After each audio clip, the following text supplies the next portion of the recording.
三，同款嘛是咧立法院，这是台湾民众党新科立委高虹安，互人学了讲伊水阁大班，即马含办公室人面册小编嘛，互人看甲有耐力。高虹安伫人面册分享这段影片，结果有一个叫做海提小编出来含大家小借问，就算讲这个时间敢若几秒尔，同款有网友因目睭真金，随看会到，学了讲这个团队拢全是水姑娘啊，也有烟头啊送。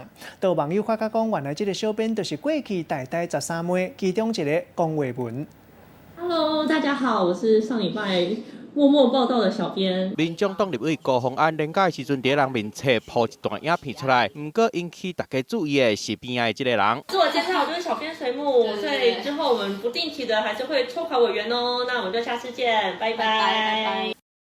才出现短短几秒尔，就互网友引起讨论。有人讲这个编辑真水，甲立委的光彩唱起，学到这个团队人拢生得真水。嘛有网友发现这个美女就是台大13妹龚伟文。大家好，我是水母，我是台大公共卫生今年毕业，然后也是台大13妹之一，我是龚伟文。